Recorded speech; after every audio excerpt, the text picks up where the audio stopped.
Rabbana ij'al man tahajna nahja abrarin kirami wa anilna ma talabna fi salahi wa wi'ami. Ya Allah, jadikanlah jalan yang tengah kami tempuh ini sebagai jalannya orang-orang yang baik hati dan mulia, dan cita-cita kami capaikanlah ya Allah dalam kemaslahatan dan kedamaian. Inilah bait ketiga dari Al-Unshudah Al-Ghazaliyah, himna atau lagu pujian nasyid kepada Imam Al-Ghazali. Sebagaimana yang telah saya katakan sebelumnya, Unshudah ini disusun oleh Mama Abdullah bin Nuh, dipersembahkan kepada Imam Al-Ghazali sebagai bentuk terima kasih atas jasa beliau bagi umat Islam yang alang kepalang, besar dan monumental sekali. Namun bait-bait syair ini selain merupakan sebuah dedikasi atau persembahan atau tribut, juga di dalamnya mengandung filosofi dan doa. Setiap baitnya adalah doa.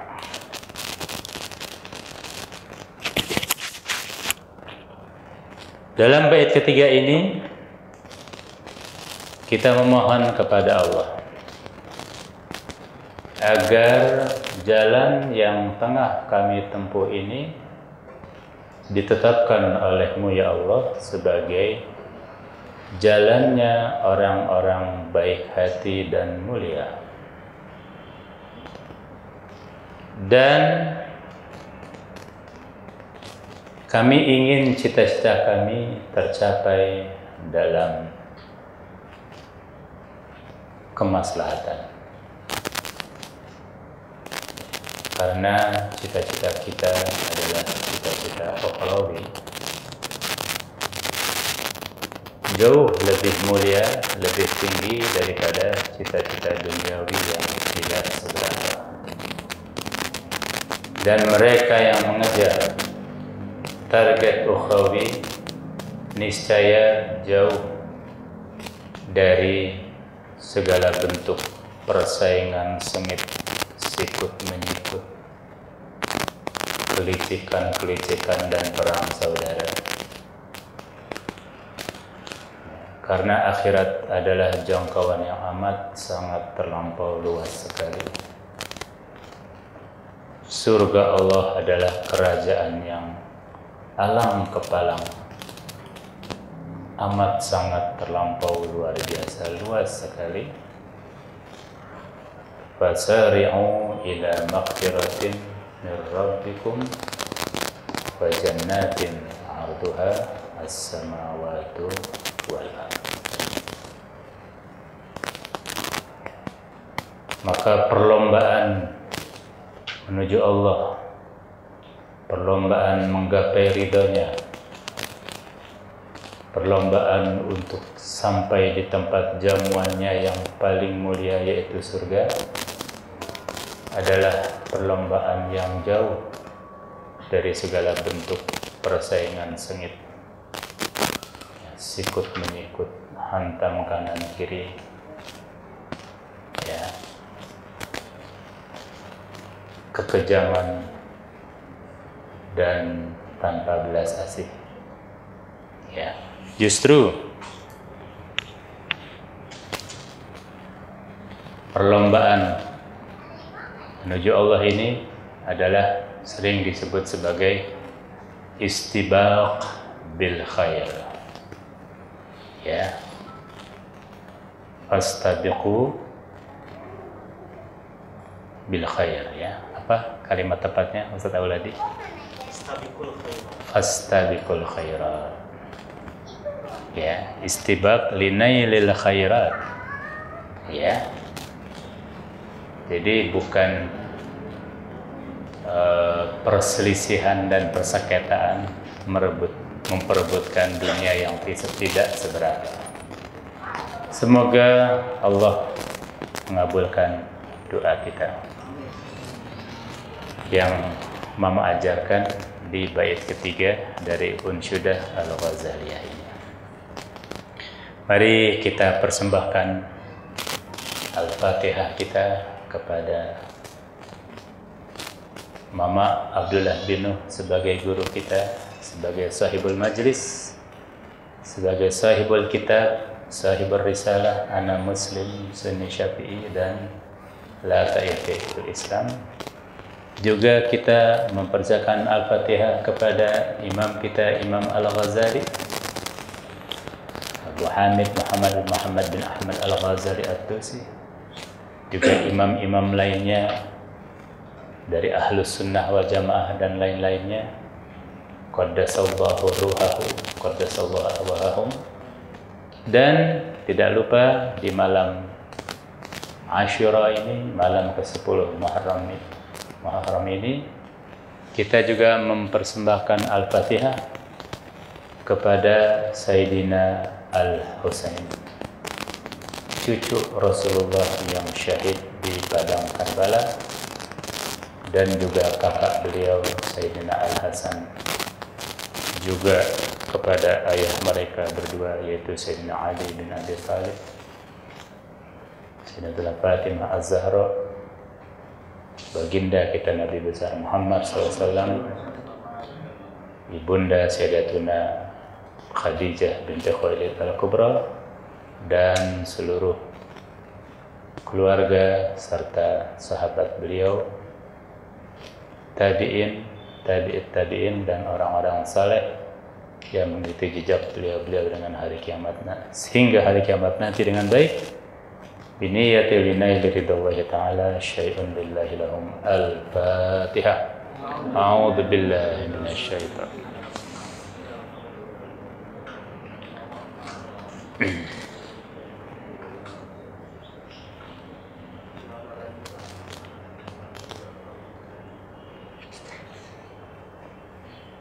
A'udzu billahi minasyaitonir rajim. Bismillahirrahmanirrahim.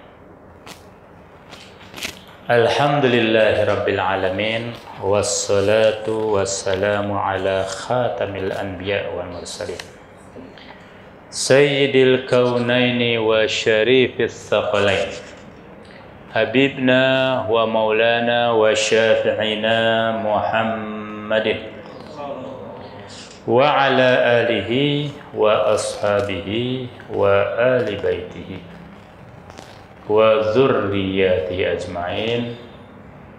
Allahumma ihfazna wa asimna minadz dzunubi kaba'iriha wa saghairiha, la siyama asyirku bika wa aququl walidaini wal kadhibu wal kibru wal ujubu wal khiyanatu wa khulful wa'di wa adamul wafa'i bil ahdi wal ghibatu wa dhulmun nasi wan nisyanu annal ilma wad dina lil amali bihi la lil jadi wa mirai birahmatika ya arhamar rahimin.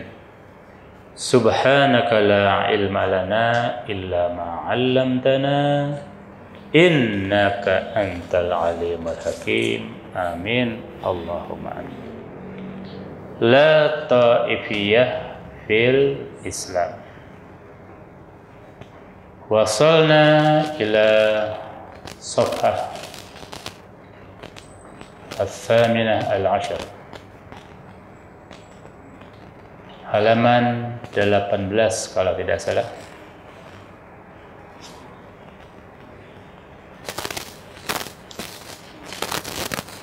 Baris keempat. Mundur sedikit. min huna ittadaha lana anna al-ikhtilafa fi furu'il masail al-ijtihadiyyati laisa fiha khatarun wala dararun. Dari apa yang telah diuraikan, jelaslah bagi kita bahwa silang pendapat dalam masalah cabang yang ijtihadable, yang menerima untuk diijtihadkan, tidak mengandung sedikit pun bahaya ataupun madarat, hal yang merugikan. Na'am yakunul amru bi khilafi dzalika idza kana al-khilafu fi usulid dini. Tapi lain halnya, lain perkara kalau ikhtilafnya itu, silang pendapatnya itu di masalah pokok. Ai fi ma huwa ma'lumun minad dini bid-darurati. Atau di masalah yang memang vital diketahui oleh umat Islam secara darurat. Silahkan tengok di mukadimah pertama. Fil aqaidil asasiyati,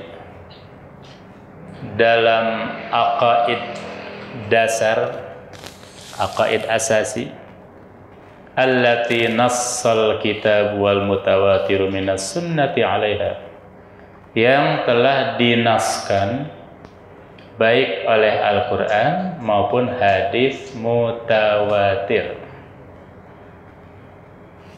Wahya umurun qat'iyatun, yang merupakan perkara yang qat'i, tegas. Au mujma'un 'alaiha min ummati Sayyidina Muhammadin sallallahu alaihi wasallam. Ya. Atau yang telah disepakati oleh umat Rasulullah sallallahu alaihi wasallam. Baru kalau terjadi perbedaan pendapat di situ fatal. Dan yang berbeda pendapat otomatis keluar dari agama Islam. Gitu ya. Perkara-perkara pokok pasti deh umat Islam sepakat. Dalam masalah cabang, wajar kalau mereka berbeda pendapat.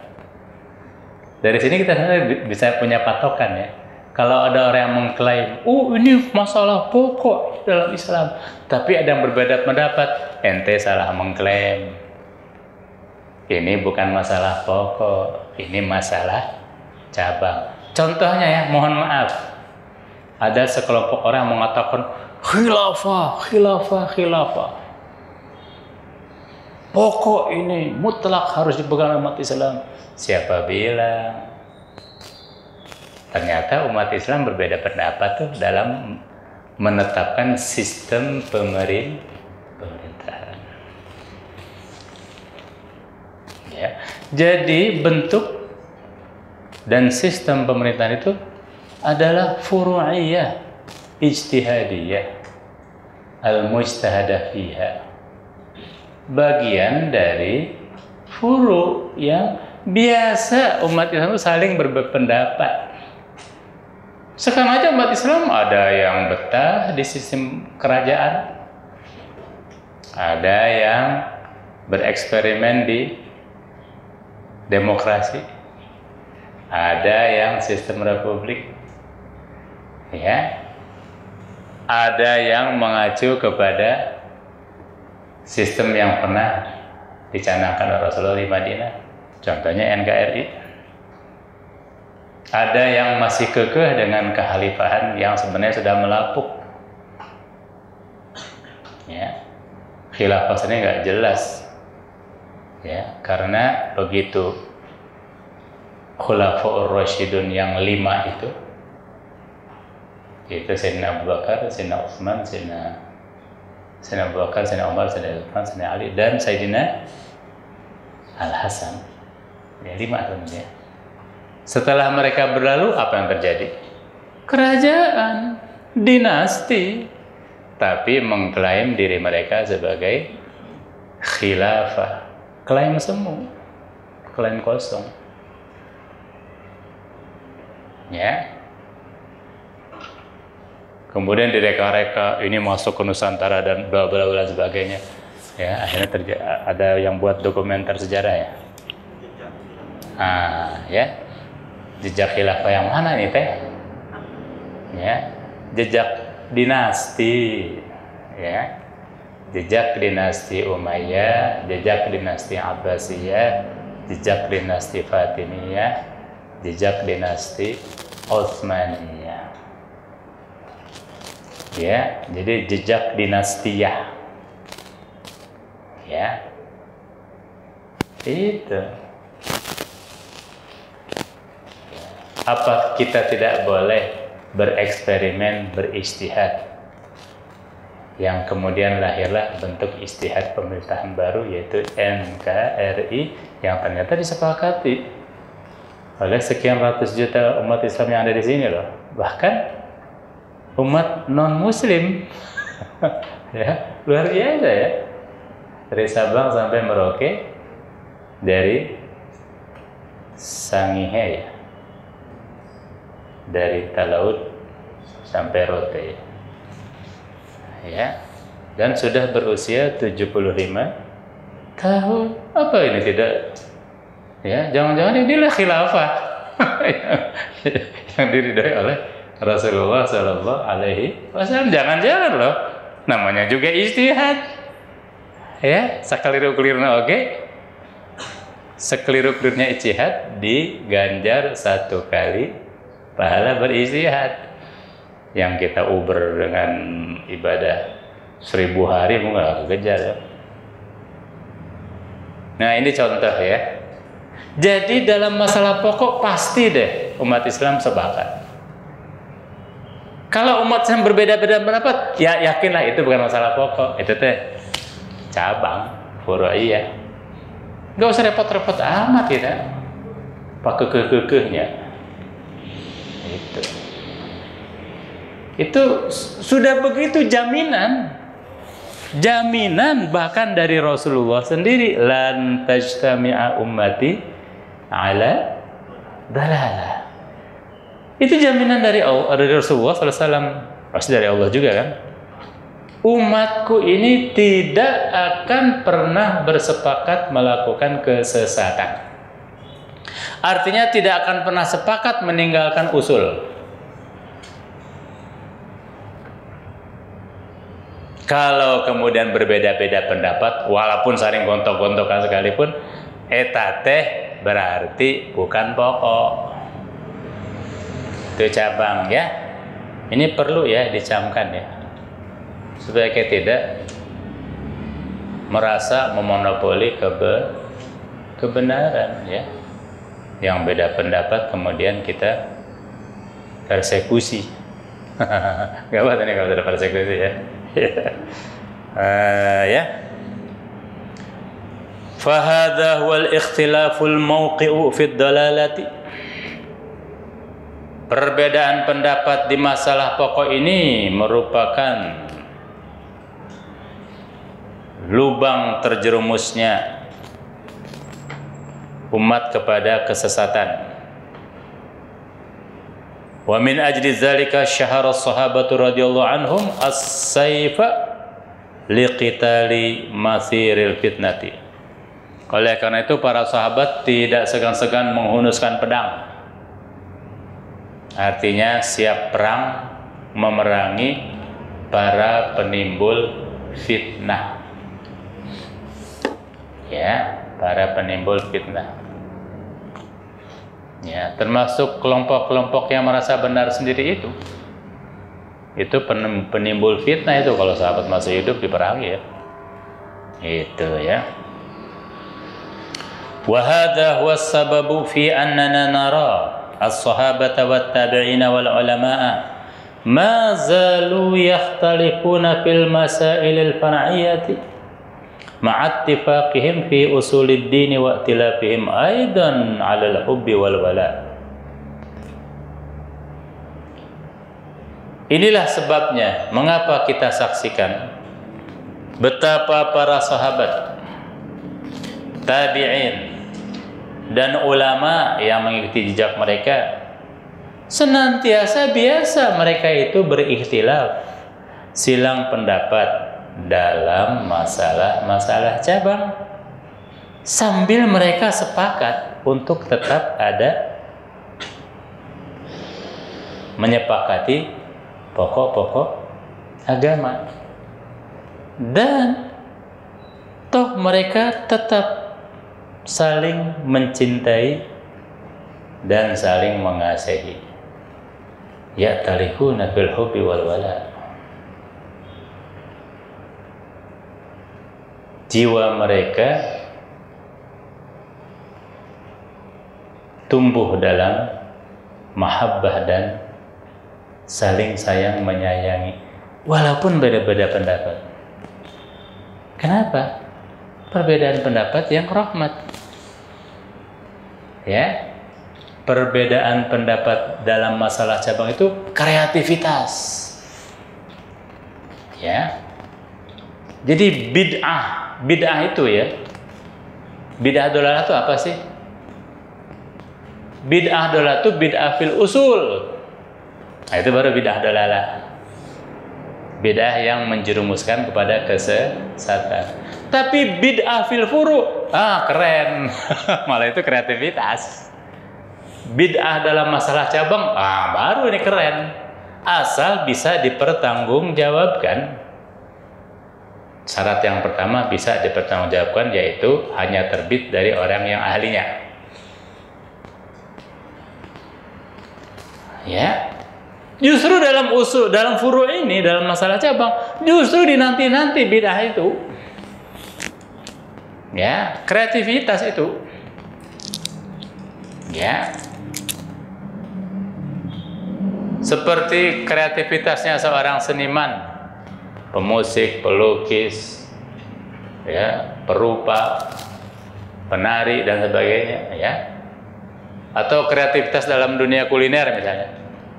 Lamun eta jeung eta we bosen atuh. Makanya bikin bid'ah tuh ahli-ahli masak. Ya, tapi usulnya mah tetap sama kan, bawang bodas yang bawang berem. Ya. Bawang bodas, bawang berem, uyah, cabai. Tapi dia bikin bid'ah, sebidah-bidahnya sehingga menimbulkan kreativitas. Jadi bid'ah fil furu' itu malah bagus. Yang dolalah itu adalah bid'ah fil usul. Ini penting ini ya. Ini ucapan mama ini. Cuma saya modif aja. Bid'ah dolalah hiya bid'ah fil usul. Ya, kalau bid'ah fil furu' itu justru nanti. Oleh karena itu, ya, ketika guru melihat muridnya berbeda malah bangga. Ya, hatta annal imama Malikan. Contohnya Imam Malik sebagai guru nih ya. Kana yusyatirul imam Syafi'i malahu. Pernah memarok hartanya dibagi dua, dikasih setengahnya kepada muridnya. Siapa? Imam Syafi'i. Ala rahmi kasratil ikhtilafi bainahuma fil masailil far'iyati. Padahal di antara mereka berdua terjadi silang pendapat yang luar biasa banyaknya, tapi dalam masalah cabang. Justru sang guru ini bangga dengan Imam Syafi'i. Nah, berarti ini muridku udah jagoan nih. Kreatif, penuh bid'ah. Ya, itu. Bid'ah itu artinya kreativitas loh. Makanya Allah SWT punya salah satu asma dia adalah Al-Badi'. Al-Badi'. Ya, yang maha kreatif adalah Allah Subhanahu wa Ta'ala. Itu, ya. Bayangkan coba kalau ahli otomotif tidak ada bid'ahnya. Model mobil begitu saja. Model motor begitu saja, betul nggak? Untung mereka ahli-ahli bid'ah. Ya. Tapi bukan bid'ah dolalah ya. Maka kita senang ya, anak-anak muda ini setiap tahun muncul model motor yang wow, ya. Bahkan bukan setiap tahun. Sekarang ini cenderung setiap kuartal muncul satu model otomotif baru. Semuanya bid'ah. Ya, karena apa? Belum ada sebelumnya. Bid'ah kan? Belum ada sebelumnya. Yang belum ada sebelumnya itu namanya bid'ah. Ya. Tapi ini di bid'ah yang jelek apa bid'ah yang bagus? Luar biasa, dinanti-nanti malah. Ya. Bayangkan kalau seniman musik pujaan kalian tidak berbid'ah. Karyanya itu saja. Apa istilahnya itu, Bang Farid? Klise terus diulang-ulang gitu. Bosan. Ya. Dulu saya memuja seorang seniman musik yang tiap albumnya berbeda. Ya, album 1 begini, wah kaget orang-orang. Album 2 lain lagi. Album ketiga betul-betul wajah baru. Wah, ini ahli bid'ah nih. Ya. Itu ya. Seandainya desainer mode busana tidak berbid'ah, apa yang terjadi? Seragam yang ada. Semuanya pakai seragam Banser semua itu. Ya. Itu. Ini seragam Banser nggak pernah dibid'ahkan. Oh itu gitu gitu. Benar ada bid'ah kan ya. Nah sekarang alhamdulillah ada bid'ah dalam dunia mode busana, sehingga di majelis ini saja ada berapa ragam busana. Ya. Jadi dalam masalah usul, awas jangan berbeda pendapat, jangan bid'ah. Tapi dalam masalah furu, welcome bid'ah. Ya, bid'ah sangat diterima, sangat dinanti. Ya, disitulah keragaman berpendapat berarti kekayaan khazanah pengetahuan. Masya Allah ya, telah lahir di Islam ini, dari buayan Islam, ratusan madhab. Sempat nggak kita mempelajari itu? Padahal masing-masing adalah mutiara yang luar biasa. Madhab Syafi'i gencan beak. Ustadz Auladi itu mengajarkan Al-Mizan Al-Kubro, memperbandingkan 4 madhab. Itu saja sudah indah, luar biasa ya. Luar biasa. Ya, setiap kita mengkaji Al-Mizan Al-Kubro, ya Allah luar biasa. Tadi kan saya ukur 4 madhab. Bagaimana kalau 200 madhab? Ya, luar biasa. Itu. Ini ya yang perlu kita resapi ya. Baik hadirin sekalian, mungkin sampai di sini dulu. Ya, wa min huna aidan wallahu a'lam. Ya. Kita berpindah kepada kitab induk Al-Muqaddimah As-Salisah. Halaman 32. Ya. Masih menyimpan ininya? Fotokopinya. Pernah ya saya beli fotokopi? Ya. Mau memantau terjemahnya juga boleh. Muqaddimah yang ketiga yaitu As-Sunnah. Ya. Tentang hadis.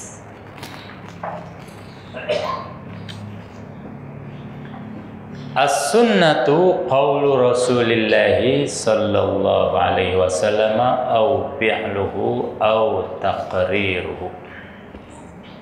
Yang dimaksud dengan sunnah atau hadis adalah ucapan,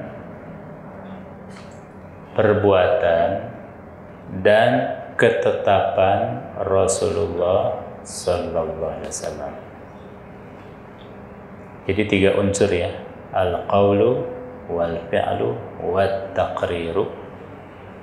Ya, intisaban li Sayyidina Muhammad sallallahu alaihi wasallam. Wa syartul ihtijaj bil fi'li zuhurul wajhi. Syarat layaknya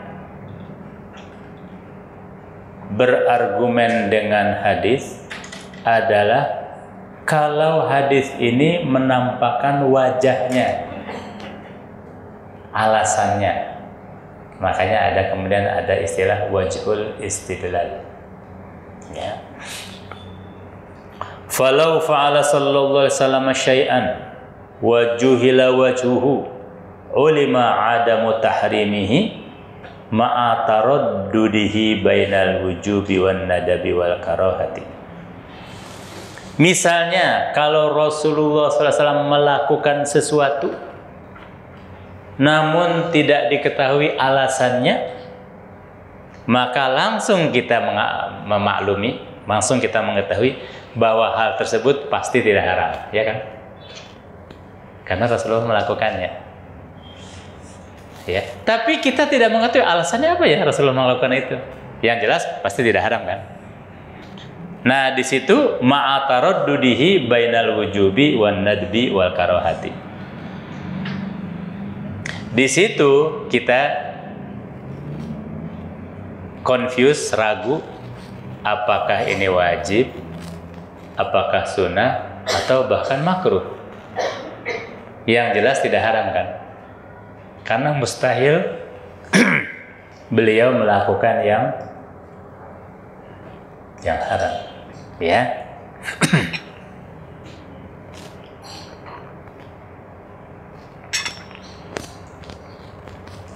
Ya, jadi ini kasus di mana Rasulullah melakukan sesuatu tapi tidak diketahui alasannya apa.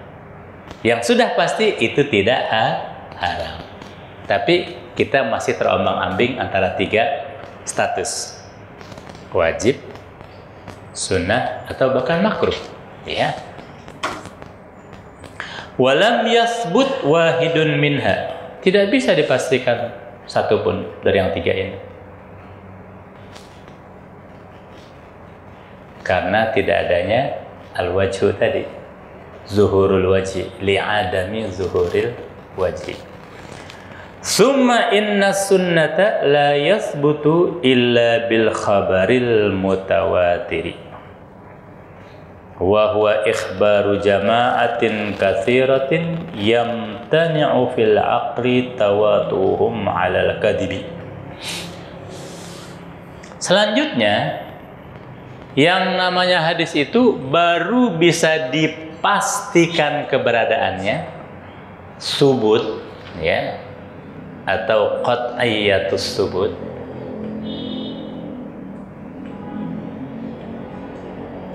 baru bisa dipastikan keberadaannya dengan kabar yang mutawatir, yaitu kabar yang disampaikan oleh jamaah yang banyak kepada jamaah yang banyak berikutnya dan seterusnya, yang secara akli tidak mungkin mereka sepakat melakukan kebohongan. Ya. Kalau kita mendapatkan berita dari sumber yang banyak, apalagi tidak saling mengenal, ya, kok isinya sama, ya, maka kita bisa memastikan ini pasti benar. Ya, si A bilang anu, si B bilang anu, si C bilang anu.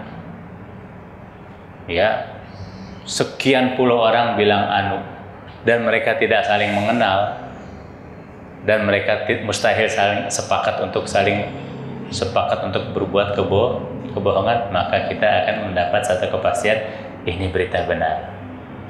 Begitulah dengan hadis, ya. Nah, Al-Quran juga mutawatir, ya. Karena Al-Quran itu dihafal oleh sekian banyak sahabat, ratusan bahkan ribuan, ditransfer kepada tabi'in, puluhan ribu, ditransfer lagi kepada tabi'in, ratusan ribu, sekarang sudah jutaan orang yang hafal Al-Quran, ya. Jadi Al-Quran juga mutawatir, ya. Nah, demikian ya. Ini realita yang kedua, yaitu keberadaan hadis secara mutlak, ya, otentisitasnya atau genuinity-nya, keasliannya, ya, mutlak hanya dengan kabar yang mutawatir, ya. Di luar itu tidak dijamin, ya. Itu yang disebut dengan hadis ahad, ya. Maka hadis ahad ini yang kemudian menjadi objek ijtihad ahli-ahli hadis. Kalau mutawatir mana mungkin mereka berijtihad. Kalau kabar sudah 100% positif benar, apalagi harus disaring-saring lagi, ya. Nah, yang perlu dipilah-pilih, disaring, diperas, disortir, itu adalah kabar yang datang dari riwayat perorangan atau ahad, ya. Nah, nanti ahad ini hasil ijtihadnya, ini sahih, ini hasan, ini dhaif, ya. Bahkan ada yang maudhu, ya.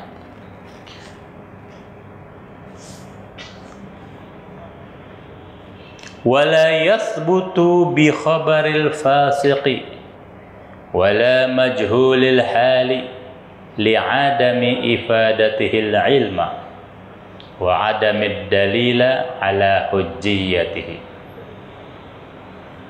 Dan sebaliknya, sunnah tersebut wala tasbutu, ini kayaknya ya, wala tasbutu bi khabaril fasiqi, tidak bisa diterima keberadaannya hadis itu kalau yang mengkabarkannya orang yang fasik, orang yang pembuat dosa, ya, penjahat, ya. Wala majhulil hali, atau orang yang tidak dikenal, ya. Tiba-tiba datang alien bawa hadis. Tidak bisa kita menerima itu, ya. Lu siapa lu? Itu, ya. Tiba-tiba muncul dari balik batu gitu. Bawa hadis, ya. Jadi pembawa hadis ini atau periwayat, pertama harus orang yang diketahui identitasnya, ya. Yang kedua, kita mengenal orang tersebut tidak melakukan dosa besar atau fasik, ya. Penjahat, okem, nggak kita terima kabarnya, ya. Itu, ya, tidak kredibel, ya, karena cacat dia. Apa kata orang Sunda? Codeka, ya. Yang pertama tadi apa? Harus diketahui identitasnya. Jadi kita tidak menerima hadis dari unidentified flying object. UFO. Ya, alien nggak kita terima. Ya, alhamdulillah kalau kita meneliti ilmu riwayah, ya. Ya, kita tidak pernah menemukan alien di situ. Ya, semua orang-orang yang tercantum di situ, para rawi itu adalah orang-orang yang namanya diketahui, alamatnya di mana, ya, bapaknya siapa, kakeknya siapa, sampai mbah buyut, sampai leluhur yang ketujuh pun diketahui. Ya, termasuk sampai kita mengetahui, bukan yang ngomongin, ya, segala sifat-sifatnya. Ya. Sesungguhnya ilmu dirayah dan riwayah itu ilmu yang penuh dengan ghibah. Ya, ilmu gosip itu. Ya, tapi dibenarkan. Ya, demi mencari otentisitas sebuah hadis. Ada sedikit cacat saja udah kurang nilainya. Ya, bayangkan seorang Imam Bukhari periwayat makan sambil jalan saja udah coret. Ya. Makan nih sambil jalan udah dicoret. Padahal apa salahnya ya? Apakah dosa besar makan sambil jalan? Ya, tetapi di mata Imam Bukhari ini orang lalai. Tidak menjaga keperwiraannya. Ya. Atau beli duku misalnya, beli duku 1 kilo, ya 25.000, ditimbang beres, ya mang ekstrana atuh, nyomot dia, ekstrananya, oh udah dicoret sama Imam Bukhari, istizadah itu, ya, atau berpakaian tidak layak. Berpakaian tidak itu dicoret, ya. Ukuran zaman dulu diketahui dia pernah keluar ke pasar tanpa penutup kepala. Itu zaman dulu aib loh, kegundulan itu. Coret udah. Itu ya, sampai demikian ya. Jadi ilmu gosip itu ada di sini. Ya. Kenapa orang yang fasik dan orang yang unidentified ini tidak bisa membuat sebuah hadis menjadi subut, menjadi bisa diterima eksistensinya, tidak bisa eksis ya. Kenapa? Li'adami ifadatihil ilma. Karena dari sumber semacam ini tidak memberi faidah ilmu. Wa adamid dalili ala hujjiyatihi, dan tidak memiliki hujjiyah, ya, argumentasi, ya, tidak bisa dijadikan landasan argumentasi, ya. Balid dalilu qaimun ala adamiha, malah ada dalil yang justru kebalikannya dari itu, yang justru menegasikan hal tersebut, menegatifkan hal tersebut. Di antaranya Allah Ta'ala mengatakan in ja'akum fasiqun binaba'in fatabayyanu. Justru kita harus curiga sama orang yang fasik. Kalau dia menyampaikan berita, tunggu dulu, tabayyun dulu, check and recheck, ya. Check and recheck sampai lecek, ya. Itu, ya. Jadi malah sebaliknya nih ya. Orang yang fasik itu malah menjadi objek kecurigaan kita, ya. Fa walinnahi 'an ittiba'iz dhanni, dan juga adanya larangan untuk mengikuti zon atau praduga. Amma khabarus siqatil adli ma'a adami ifadatihil ilma faqad ikhtulifa fi hujjiyatihi. Bagaimana halnya dengan orang yang terpercaya dan adil tapi tidak memberi faedah ilmu?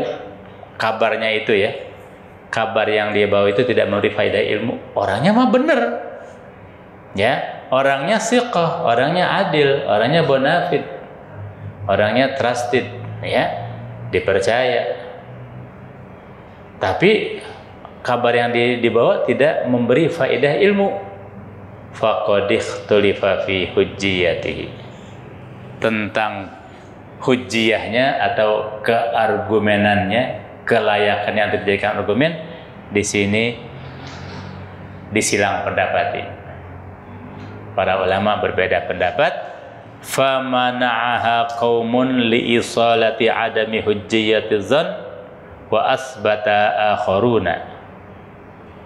Ya, sebagian orang melarangnya, menolaknya karena aslinya atau pokoknya hukum mengatakan tidak boleh menjadikan dzan sebagai dasar hujjah, praduga sebagai dasar hujjah, tetapi yang lainnya menetapkannya atau membolehkannya. Wastadallu bi adillatin mazkuratin fil usuli, dan mereka mencari dalil dari dalil-dalil yang disebutkan di dalam pokok-pokok. Wa 'alal qawli bi hujjiyatihi la budda min subutil adalati. Bagi mereka yang membolehkannya, membolehkan kabar seperti ini dijadikan argumen atau hujjah, tentu harus mengharuskan adanya, pasti adanya al-adalah, sifat adil dari si pembawa berita, imma bil ilmi au bi syahadati adlaini, baik dengan diketahui secara langsung aku tahu ini orang adil, atau ada saksi dua orang yang menyaksikan kami bersaksi bahwa orang ini adil, gitu ya.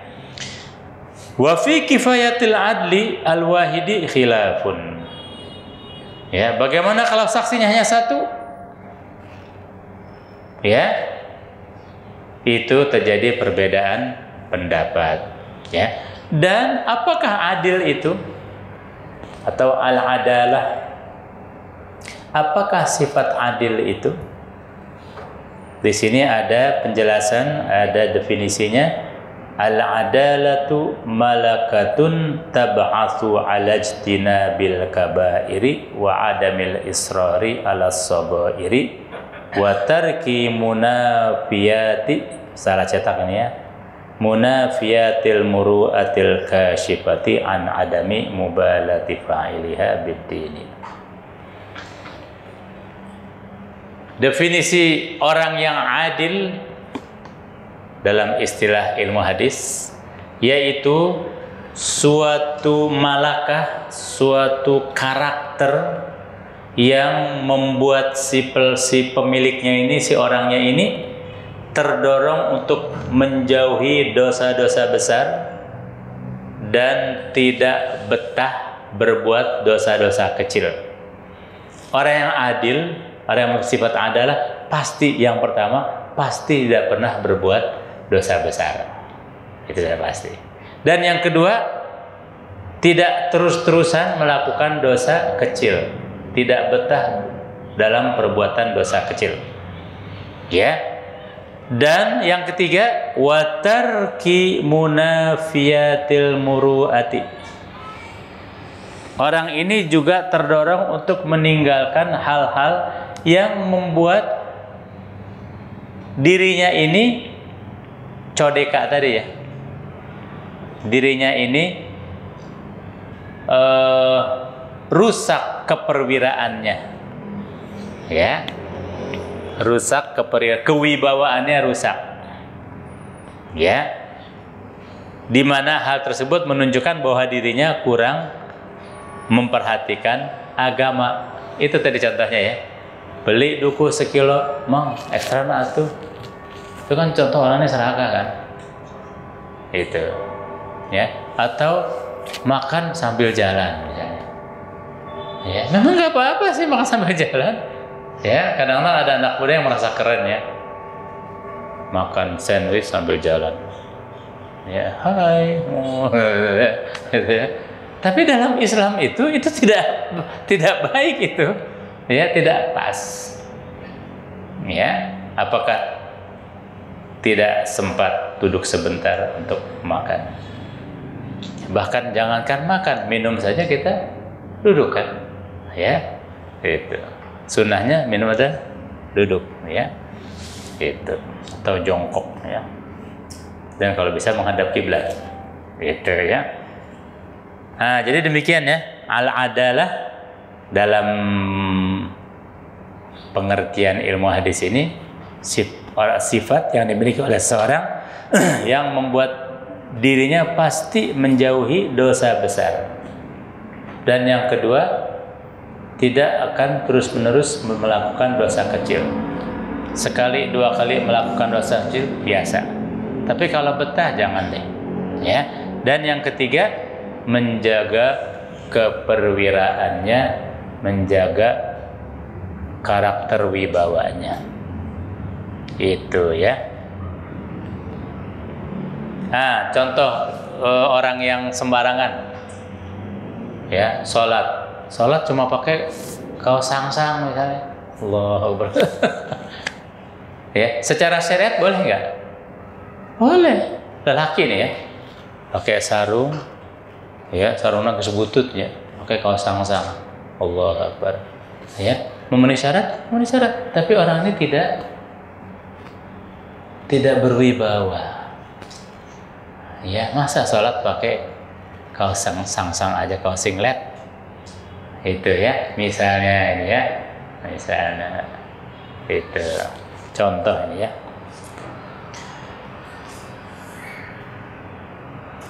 Wa isbatu adalati man ba'uda anna zamanuhum min ashabil umuri. Namun menetapkan sifat adilnya seseorang yang zaman hidupnya sudah lama jauh dari kita, ini adalah merupakan perkara yang amat sangat sulit. Bagaimana kita menilai tokoh sejarah yang sudah berlalu sekian ratus tahun? Aduh, ya gimana? Tapi itu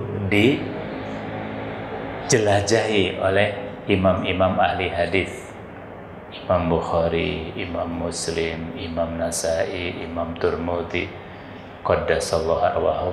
Mereka sampai meluangkan begitu banyak waktu untuk meneliti para periwayat yang sudah lama meninggal. Ya, dikorek sejarahnya itu. Ya, kalau dipikir-pikirnya ahli-ahli hadis ini adalah intel-intel yang luar biasa ya. Super intelijen itu ya.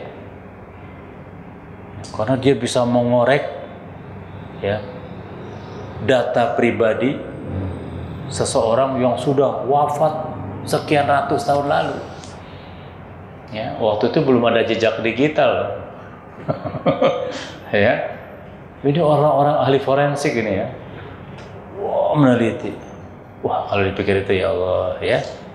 Makanya kita harus menghormati mereka ya.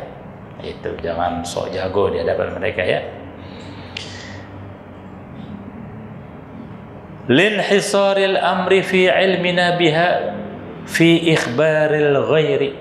Kenapa? Karena pengetahuan kita terhadap adalah orang yang sudah banyak, sudah lama berlalu itu terbatas dari berita orang lain, dari berita dari pihak ketiga.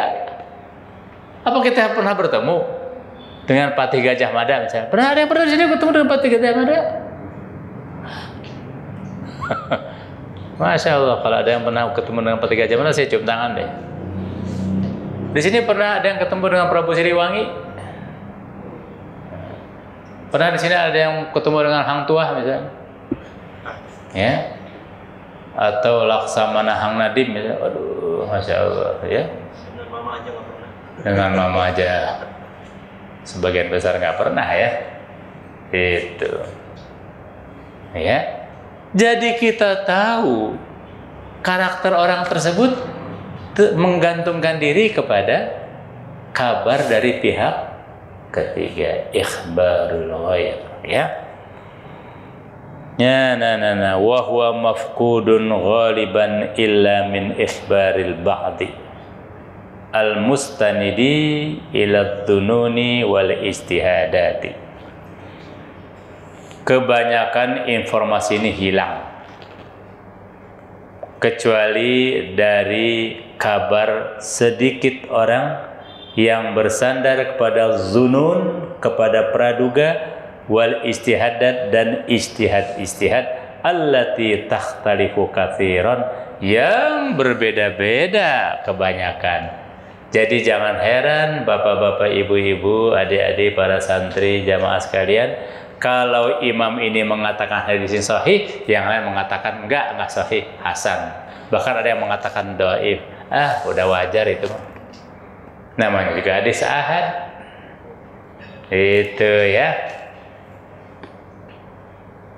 Tapi tentu kita menghormati mereka yang sudah jerih payah mensortir. Ya, tapi nasihat dari saya ya, jangan pernah berpandangan negatif kepada hadis dhaif sekalipun. Hati-hati. Karena sekarang ada muncul tren, itu mau hadis dhaif tinggalin. Jangan, ya. Hadis itu sedaif-daifnya tetap dibuang sayang. Ya, ibaratnya seorang ahli permata, ahli batu mulia mensortir batu. Di hadapannya ada sekarung batu, dia sortir. Nah, kayak Ustadz Rian ya, itu mensortir batu mulia. Ya, mana nih kira-kira yang cocok diberi untuk Ustadz Toto? Disortir. Ya, dibagi-bagi. Batu itu dipilah-pilih menjadi kelas-kelas. Apakah batu yang paling rendah kelasnya dibuang begitu saja? Tidak. Suiseki misalnya, tidak pantas suiseki ditaruh di cincin atau dijadikan kalung. Tapi minimal dia bisa ditaruh di taman, menjadi penghias taman. Kerikil saja, ya, kalau terlihat bagus, layak untuk dijadikan hiasan. Tapi tentu bukan di tubuh kita, bukan di jemari kita, bukan di leher istri kita, ya. Tapi letakkan di taman, ya. Jadi hati-hati ya dengan klaim atau pernyataan sebagaimana yang mengatakan merendahkan hadis dhaif. Sedaif-daifnya hadis tetap berharga. Paling tidak untuk variasi penyempurnaan dari amal kita yang disebut dengan fadailul amal, ya. Fadailul amal. Kalau dalam motor itu ibarat variasi. Stiker ya. Itu. Dan yang kedua, hati-hati juga, sebab siapa tahu hadis yang selama ini dinyatakan dhaif ternyata oleh Imam Anu, oleh Imam Fulan bin Fulan al-Fulani, ternyata naik derajatnya menjadi sahih. Maaf, menjadi hasan misalnya. Tidak mustahil pula menjadi sahih. Ya, jadi hati-hati ya. Hadis itu sedaif-daifnya hadis dibuang sayang. Ya. La 'alal mumarasati wal mu'asyarati. Ya. Realita atau fakta tentang adilnya orang yang sudah jauh hidupnya dari kita ini tidak didapat dari mumarasah dan muasyarah, dari pergaulan, dari bertemu langsung, tidak pernah. Ya, tetapi semuanya dari penilaian jauh, ya. Ma'akhtilafi al-ara'i fi ma yujibul jarah wa ma la yujibuhu. Di samping adanya perbedaan pendapat, apakah perlu dijarah atau tidak. Dijarah artinya dicoret, dicodekakeun cek senama. Ya, dinyatakan ini cacat, dicacatkan atau tidak. Itu pun berbeda pendapat. Ya. Walidzalika waqal ikhtilafu katsiran fil jarhi wa ta'dili. Oleh karena itu sering timbul perbedaan pendapat dalam jarah dan ta'dil. Jarah artinya mencacatkan seseorang, ta'dil mengadilkan seseorang, menetapkan seseorang adil. Itu berbeda pendapat, itu biasa. Ya. Faman addalahu wahidun jarahu akharu. Ya. Seseorang yang dinyatakan cacat bisa saja di pihak lain, di pandangan orang lain dinyatakan sebagai adil atau sebaliknya. Ya, adalahu wahidun jarahu akhar. Ya, jangankan demikian bapak-bapak, ibu-ibu jamaah sekalian, orang yang masih hidup saja, tokoh misalnya, apakah tokoh politik atau selebriti atau artis, kan berbeda pendapat. Publik bisa menilainya berbeda-beda, tergantung kesan dan informasi yang diterima. Ya, ada yang bilang ini orang hebat nih, keren, top banget. Ada yang mengatakan, sampah dia mah, gitu. Itu orang yang masih hidup loh. Ya, apalagi rawi yang sudah wafat sekian tahun lamanya. Ya, wal qaidatu annal jarha muqaddamun 'ala ta'dili. Tapi ada kaidah yang mengatakan bahwa jarah lebih diutamakan daripada ta'dil. Sikap mencacatkan seseorang itu lebih diterima daripada sikap yang menyatakan adil orang tersebut. Kenapa? Li jawazit tila'il jarihi ala ma lam yattali alaihil mu'addilu. Ya, sebab orang yang mengatakan cacat si orang tersebut, siapa tahu dia menampak kekurangan yang tidak dilihat oleh orang yang menyatakan sebagai adil. Ya, artinya orang yang jarih, orang yang mengatakan cacat itu lebih tajam matanya, ya, lebih kritis. Wallahu a'lam. Ya, sudah berlalu, habis waktunya. Ya. Sampai di sini dulu. Mudah-mudahan kita mendapat barokah dari duduknya kita di majelis ilmu ini, dan semoga kita mendapat ilmu yang bermanfaat, ilmu yang tersimpan dengan baik di dada kita, teramalkan dengan baik lewat anggota tubuh kita, menghasilkan amal soleh. Itu yang pertama.